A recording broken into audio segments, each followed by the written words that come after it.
Antes de iniciar, te pido que me des 5 segundos de tu tiempo para que te suscribas al canal y actives la campanita. ¿Estás listo? Comenzamos.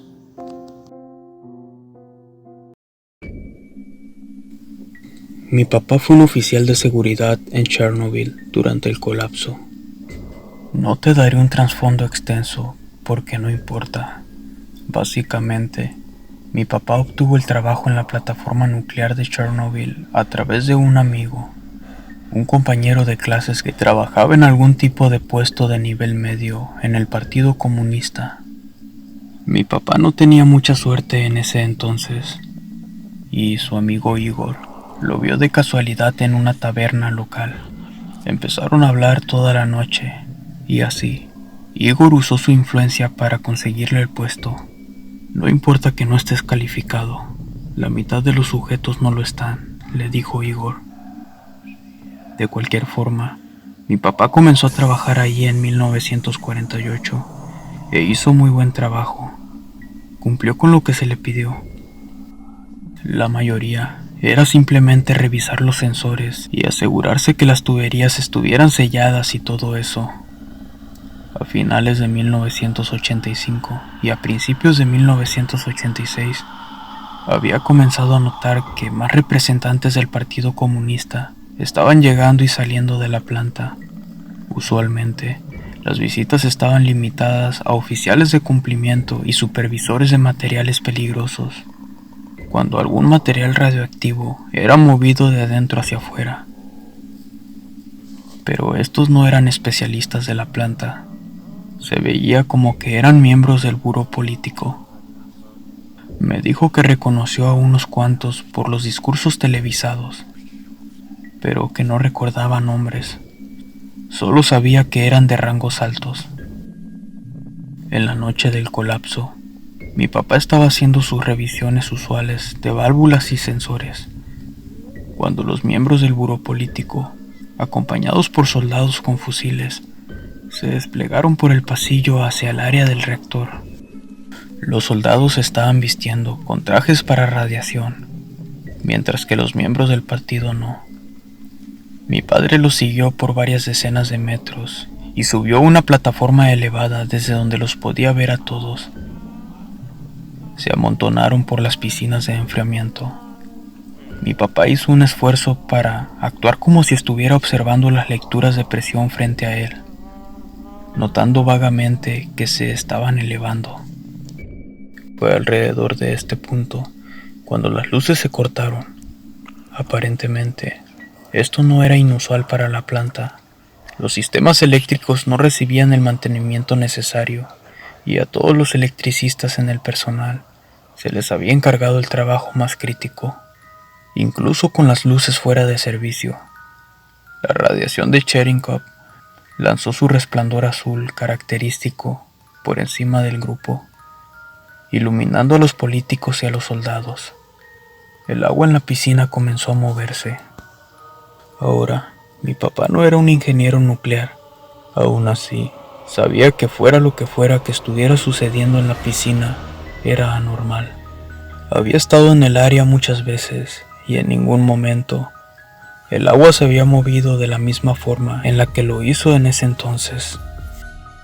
Se derramaba rápidamente y parecía que estaba alcanzando su punto de ebullición. Echó un vistazo hacia los medidores frente a él y vio que la temperatura y la presión del sistema eran drásticamente más altas de lo que deberían de ser. Cuando había comenzado a correr por la plataforma hacia la estación de alarma más cercana, vio algo que lo hizo detenerse. Lo que me dijo no tuvo mucho sentido al comienzo. Tienes que imaginarte que alguien corriendo a toda marcha para jalar una alarma de emergencia de una planta nuclear no se va a detener por cualquier cosa. Pero él se detuvo por lo que observó. Algo había flotado hasta encima del agua hirviente. Flotaba cabeza abajo en la piscina. Los miembros del partido no reaccionaron, pero los soldados alzaron sus rifles ante esa cosa, hasta que uno de los políticos les dio una orden para que desistieran.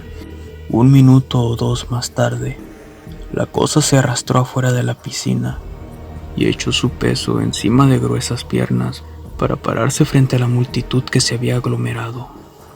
Lo que mi papá dijo que recordaba más vívidamente acerca de esa cosa era su cabeza. Estaba torcida perpendicularmente hacia uno de sus hombros. No tenía ojos, ni nariz, ni orejas. Lo único que había era un agujero amplio. Ni siquiera era una boca, sino un agujero. Y dentro de él, el mismo resplandor azul de la piscina destellaba sobre los rostros de las personas que lo rodeaban.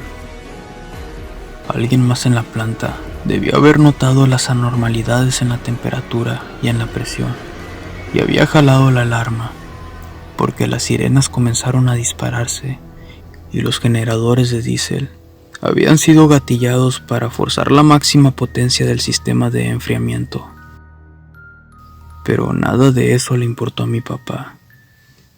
Dijo que la cosa se acercó a los soldados, uno por uno, y sin que ellos opusieran algún tipo de resistencia, presionaba el agujero en sus rostros contra la parte superior de sus cabezas y se empezaron a disolver.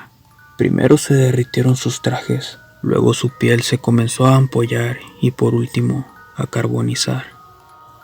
La cosa gigantesca empujaba sus fauces hasta que casi alcanzaba sus piernas, las cuales se caían al suelo en la forma de una pila de fuego llameante.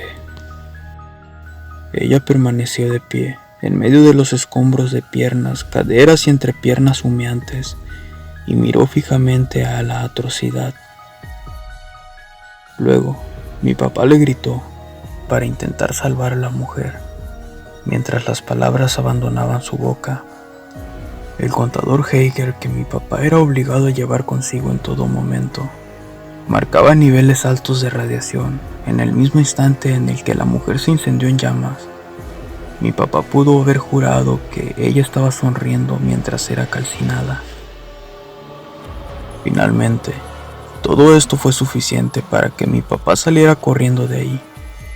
Justo antes de que saliera de la habitación, le dio un último vistazo a la cosa que se había comenzado a derretir. Tan pronto como su cuerpo comenzó a colarse a través de las rejillas de metal, el agua debajo hizo erupción en la forma de una masa de vapor sobrecalentada. El resto del colapso aconteció más o menos de la misma forma en la que fue reportado al final. Él sabía que había estado expuesto a la radiación gravemente, pero encontró consuelo con el hecho de que los tics de su contador se ralentizaron rápidamente mientras abandonaba el área de la piscina.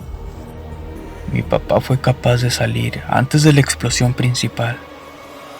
Vivió con la culpa profunda de haber corrido a un lado de sus colegas, quienes aún no sabían que algo realmente catastrófico estaba a punto de suceder.